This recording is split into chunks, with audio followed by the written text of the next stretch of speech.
When was the last time you truly stopped? Not to do, not to plan, not to scroll, but just to be. You know, we live in a world that celebrates motion, constant movement, the next goal, the next notification, the next thing. But somewhere along the way, we forgot how to be still. And the wild thing is that stillness, that quiet space we often avoid, it's actually where your brain begins to heal.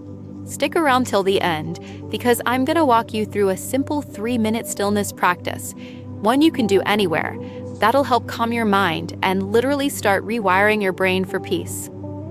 Let's be real, stillness can feel uncomfortable. The moment you stop, your brain goes, wait, shouldn't we be doing something? We've trained ourselves to equate busyness with worth. But here's the truth, busyness doesn't always mean progress. As Brian Tracy often said, never confuse activity with accomplishment. And that's exactly what most of us are doing. We're constantly moving, but rarely arriving. Now, here's the thing, your brain is not designed for nonstop motion. It's wired for rhythm, effort, then recovery, action, then reflection. When you deny yourself stillness, your mind never gets to reset. And over time, that creates what neuroscientists call neural fatigue, when your brain's ability to focus, decide, and create starts to break down. But the good news? Stillness can reverse that. Dr. Andrew Newberg, a neuroscientist who studies meditation, found that even short moments of intentional quiet reduce activity in the brain's fear center, the amygdala, and strengthen the prefrontal cortex, the part responsible for focus, empathy, and decision-making. In other words, stillness doesn't make you less productive. It makes you powerfully effective. I once worked with a young entrepreneur. Let's call him Jason. Jason was brilliant, full of energy, and running 3 projects at once. He believed if he just worked harder, he'd finally make it. But after a few months, he hit a wall. He couldn't focus. His creativity dried up. He said, "I feel like I'm spinning my wheels." So I asked him to do something simple. Every morning, before touching his phone, sit in silence for just 3 minutes. No music, no planning, just breathe and notice. At first, he said it was torture. But 2 weeks later, something shifted. He told me, "It's weird, I'm doing less, but I'm achieving more." That's the paradox of stillness. When you slow your body, your mind speeds up in the right direction. Let's clear something up. Stillness is not laziness. It's leadership over your mind. It's choosing to pause instead of react. It's the moment between the noise and your next move, and that's where wisdom lives. Marcus Aurelius, the great Stoic emperor, once wrote, "Nowhere can man find a quieter or more untroubled retreat than in his own soul." He ruled an empire, yet he valued silence more than strategy. Think about that for a second. If one of history's busiest men could find peace in stillness, what's stopping you? Then there's Emily, a single mother of 2, juggling work, kids, and endless responsibilities. She told me, "There's no space in my day for peace." So we built stillness into her chaos. Every night, after her kids fell asleep, she'd sit quietly for 2 minutes, eyes closed, one hand on her heart, and just breathe. She said those 2 minutes became her anchor. And soon, she stopped snapping under stress. Her coworkers noticed she was calmer. Her kids said, "Mom, you smile more." That's the thing about stillness. It doesn't remove the chaos. It changes how you show up in it. Here's what's actually happening in your brain. When you practice stillness, your brain shifts from the beta state, the fast, busy thinking mode, to alpha and theta states, which are linked to creativity, healing, and intuition. It's like switching from a noisy highway to a quiet country road. Suddenly, you can hear your own thoughts again. And the more you do it, the more your neural pathways adapt. You literally retrain your brain to respond calmly instead of reactively. As Einstein once said, "You can't solve a problem with the same mind that created it." Stillness is how you change that mind. Now, here's something interesting most people don't realize. There are layers to stillness. It's not just sitting quietly or breathing slowly. It's an inner unfolding. At first, stillness feels physical. You stop moving, you breathe, you sit. Then it becomes mental. You start noticing your thoughts. And eventually, it becomes emotional. You start feeling what you've been avoiding. And that's where true healing begins. You see, most of us stay in the first layer. We think, if I just relax my body, I'm calm. But real calm goes deeper. It's about allowing yourself to feel without judgment. Because here's the truth, you can't find peace by running from your emotions. You find peace by creating enough stillness to understand them. Michael was a professional athlete, fast, intense, disciplined. He lived for motion.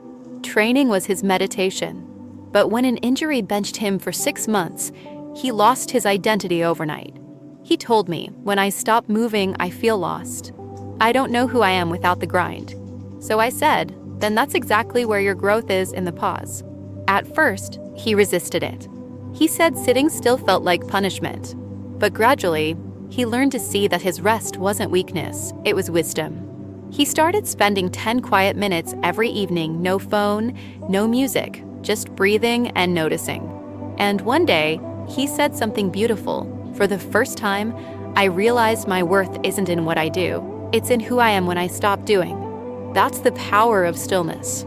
It strips away the noise until all that's left is you. Neuroscientists have discovered that when you enter deep stillness, even for short moments, your brain synchronizes both hemispheres. Your logical side and your creative side begin to work together instead of competing. This state is sometimes called coherence.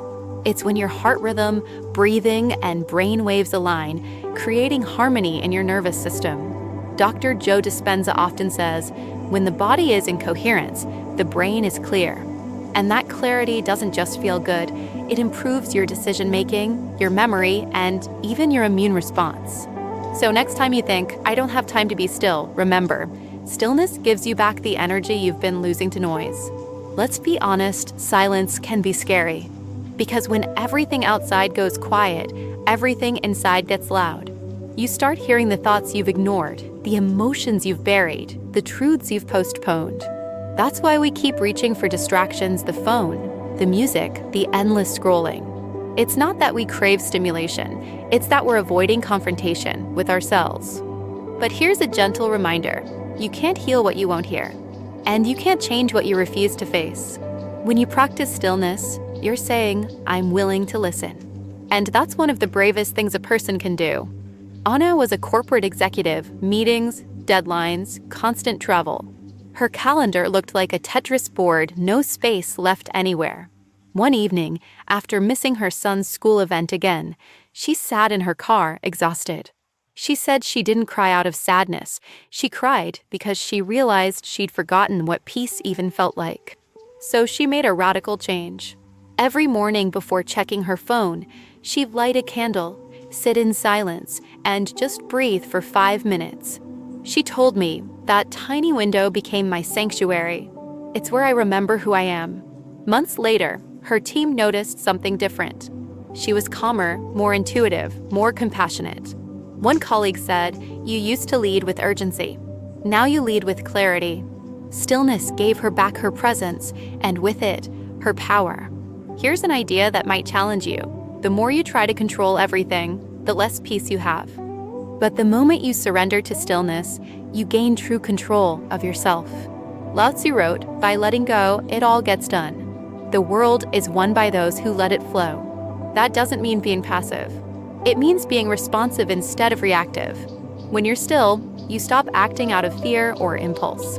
You act from alignment, from that quiet confidence inside that says, I know who I am and I know what matters. And that kind of centered action is 10 times more powerful than any frantic effort. Now, the present moment, that's where stillness truly lives. But it's slippery, right? Your mind keeps running to the past or worrying about the future. So here's a simple trick. Whenever you catch your thoughts wandering, gently say to yourself, I'm back. Not with frustration, with gratitude. Because every time you return to now, you strengthen the muscle of awareness. It's like weight training for your consciousness. And the more you do it, the easier it gets. Soon, you won't have to force presence. It'll become your natural state. That's what mindfulness really means. Full attention to the moment you're in. As Eckhart Tolle said, the power for creating a better future is contained in the present moment. You create a good future by creating a good present. So stillness isn't about escaping time, it's about inhabiting it fully. Let me tell you one more story. Sophie was a writer who hadn't written in 6 months. Every time she sat at her desk, she froze. She'd overthink every word, compare herself to others, and spiral into frustration. So I told her, stop writing for a while. Sit with the blank page. Just breathe. No goals, no pressure. At first, she said, that feels pointless. But within a week, she noticed something. Ideas started flowing again. She said, when I stopped trying to control my thoughts, they started showing up. That's the essence of stillness. You stop forcing and start allowing. Because creativity, wisdom, and intuition all live in silence, not in noise. Ultimately, stillness is about freedom. Freedom from overthinking. Freedom from emotional reactivity. Freedom from the constant pull of the world. When you master stillness, you're no longer at the mercy of external chaos because your peace isn't out there anymore. It's in here. That's what the Stoics, the monks, the great thinkers all discovered. True strength is calmness. Napoleon Hill once said, patience, persistence, and perspiration make an unbeatable combination for success. Stillness gives you all three. It builds patience through pause, persistence through clarity, and energy through recovery. So the next time you feel overwhelmed, before you reach for your phone, before you react, before you rush, just stop. Take one conscious breath. Notice what's really happening inside. You'll realize something powerful. The world may be loud, but you don't have to be. That's the secret high performers, peaceful parents, wise leaders they all share. They've learned the discipline of stillness. Because in that quiet space, they don't lose time, they gain awareness. And awareness is the foundation of everything good: success, peace, love, creativity. All right, let's do this together. You can close your eyes if you like, or just soften your gaze. Take a slow breath in and let it go. Now again, in through the nose, out through the mouth. Notice your shoulders, let them drop a little. Notice your jaw, unclench it. Notice your chest rising and falling effortlessly. Now, as you breathe, imagine your thoughts as clouds. You don't have to chase them, you don't have to fight them.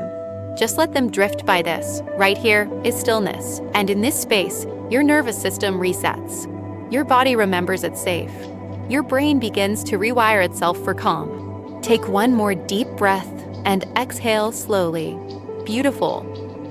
You see, stillness isn't something you master. It's something you return to, over and over. Every time you pause before reacting, every time you breathe before speaking, you're teaching your mind that peace is an option. And little by little, that becomes your default state. Seneca once said, "We suffer more in imagination than in reality." Stillness helps you close that gap. It brings you back to what's real, what's here, what's now. If this message helped you slow down and reconnect with yourself today, take a moment, hit that subscribe button, and join our mindful community. Every week, we share tools and stories to help you live with more clarity, balance, and peace. No fluff, just real transformation. Because your calm mind is your greatest strength. Remember this: peace doesn't come from escaping the noise, it comes from learning to be still within it. Stillness isn't the absence of life, it's the awareness of it.